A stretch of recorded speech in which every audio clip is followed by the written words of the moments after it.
आजादी आई है क्या? अंग्रेजों ने चलाया था ये टैक्स का कानून हमें बर्बाद करने के लिए, व्यापारियों को बर्बाद करने के लिए। आजादी आई है क्या?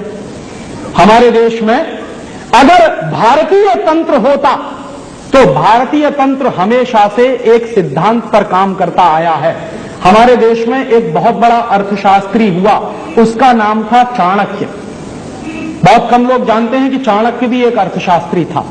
दुर्भाग्य क्या है कि हमारे अर्थशास्त्र की किताबों में चाणक्य का अर्थशास्त्र पढ़ाया ही नहीं जाता। दुनिया जहान के तमाम अर्थशास्त्रियों को तो हम पढ़ते हैं, स्मिथ ने क्या कहा, स्टीवेंसन ने क्या कहा, उसने क्या कहा, फलाने ने क्या कहा, डिमाके ने क्या, जिससे हमको कुछ लेना देना नहीं। लेकिन मेरे देश में जो सबसे बड़ा अर्थशास्त्री हुआ चाणक्य, उसी को नहीं पढ़ाते आपकी विश्वविद्यालय की शिक्षा में। माने गुलामी की शिक्षा है।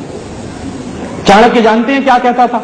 एक बार चंद्रगुप्त और चाणक्य का झगड़ा हुआ। चाणक्य प्रधानमंत्री था, चंद्रगुप्त राजा था। तो चंद्रगुप्त और चाणक्य का झगड़ा हुआ। झगड़ा किस बात का हुआ? चंद्रगुप्त ने चाणक्य से कहा कि मुझे टैक्स कलेक्शन बढ़ाना, रेवेन्यू ज्यादा कलेक्ट करना। क्यों पूछा उसने? कि मुझे समाज सेवा के काम करने हैं। तो चाणक्य ने कहा कि समाज सेवा के काम तुम मत करो, इसके लिए समाज के लोग बहुत हैं, वो कर लेंगे। कहने लगा नहीं नहीं, मुझे रेवेन्यू कलेक्शन बढ़ाना ही बढ़ाना है ताकि राज्य के लिए कुछ ज्यादा पैसा मेरे पास बच सके। तो चाणक्य ने उससे कहा कि तुम रेवेन्यू कलेक्शन बढ़ाओ, तुम्हारे मन में योजना क्या है? कहने लगा मैं टैक्स बढ़ाना चाहता हूं। तो उसने कहा कि कभी गलती मत करना। तो उसने पूछा क्यों? तो चाणक्य ने चंद्रगुप्त को जो जवाब दिया है वो सबसे बड़ा अर्थशास्त्र है। वो कह रहा है कि किसी भी समाज में कुल उत्पादन का 5% से ज्यादा टैक्स नहीं होना चाहिए। 5% तो मैक्सिमम लिमिट है। और इस समय वो बात कर रहा है चंद्रगुप्त से, तो कह रहा है कि इस समय हमारे राज्य में टोटल उत्पादन का 5% कर लग रहा है ऑलरेडी, इससे ज्यादा कर नहीं होना चाहिए। तो उसने पूछा कि फिर ये हमारा टैक्स का कलेक्शन कैसे बढ़ेगा? तो कह रहा है कि तुम राज्य का वातावरण ऐसा बनाओ कि व्यापार 2 गुना हो जाए, तो तुम्हारा टैक्स कलेक्शन 2 गुना हो जाए। माने तुम व्यापार इतना बढ़ाओ कि वो अभी जो व्यापार चल रहा है उसका 2 गुना हो जाए, तो तुम्हारा टैक्स कलेक्शन 2 गुना हो जाएगा। टैक्स की दर बढ़ाने की जरूरत नहीं है। और वो चेतावनी दे रहा है कि ये गलती मत करना। चंद्रगुप्त ने वही किया, और चंद्रगुप्त ने जो किया उसको भारतीय इतिहास में कहते हैं कि वो गोल्डन पीरियड था, हमारा स्वर्ण युग था। क्यों? क्योंकि वही एक जमाना था जिस जमाने में टैक्स सबसे कम लगता था। और ये जो चाणक्य की फिलॉसफी है कि टैक्स की रेट जितनी कम से कम होगी, टैक्स कलेक्शन उतना ही ज्यादा से ज्यादा होगा, ये भारत सरकार ने आज तक कभी इस्तेमाल नहीं किया। क्योंकि भारत सरकार स्वदेशी है नहीं, ये शरीर से दिखने में स्वदेशी है, इसमें काम करने वाले लोगों की आत्मा विदेशी है। अगर उनकी आत्मा देशी होती तो चाणक्य की इस फिलॉसफी को कब का इस देश में लागू किया गया होता। हमारे देश में एक ही नेता हुआ जिसने चाणक्य की इस आर्थिक फिलॉसफी को पूरी हिम्मत के साथ लागू करने की कोशिश की। शायद उसका नाम आप नहीं जानते होंगे।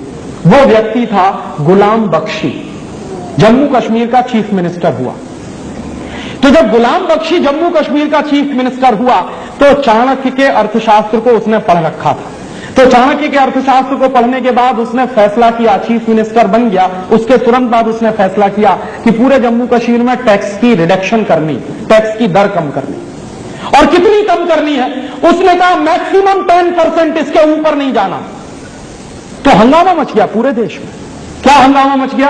बड़े बड़े अर्थशास्त्रियों ने यह चिल्लाना शुरू कर दिया कि यह जम्मू कश्मीर को डुबो देगा, टैक्स कलेक्शन नहीं आएगा, और टैक्स कलेक्शन नहीं आएगा तो सरकार नहीं चलेगी, राज्य नहीं चलेगा, राज्य के कामकाज नहीं चलेंगे, वगैरह वगैरह। पूरे देश में बहस चलने लगी। गुलाम बख्शी ने कहा कि मैं मुख्यमंत्री हो गया हूं, मैं ये करूंगा।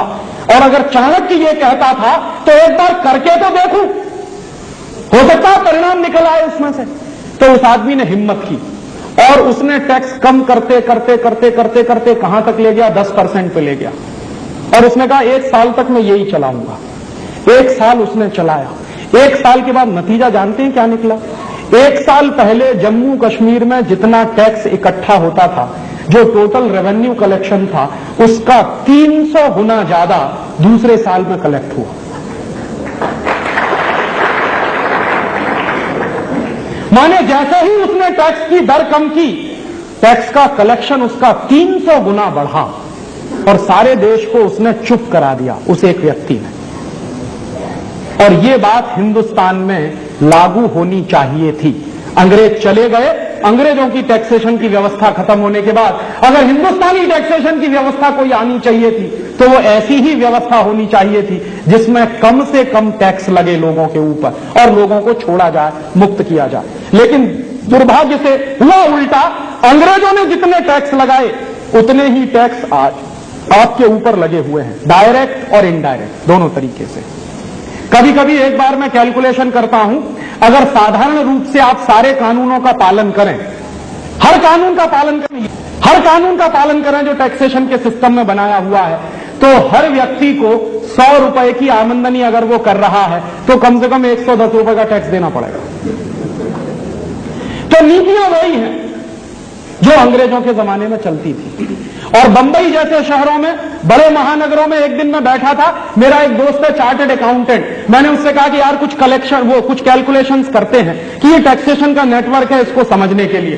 तो बंबई जैसे देश शहर में बैठकर जब हमने कैलकुलेशन करना किया तो ईमानदारी के साथ अगर कोई 100 रुपए कमाए तो 127 रुपए का टैक्स देना पड़ेगा उसको। ये आज भी 127% टैक्स का रेट आज भी है, डायरेक्ट और इनडायरेक्ट दोनों मिलाकर। और यही व्यवस्था चल रही है जो 250 साल पहले चलती थी। इसलिए मैं कहता हूं कि आजादी आई नहीं है और आपको भी वैसे ही चूसा जा रहा है, बर्बाद किया जा रहा है जैसे अंग्रेजों के जमाने में होता था।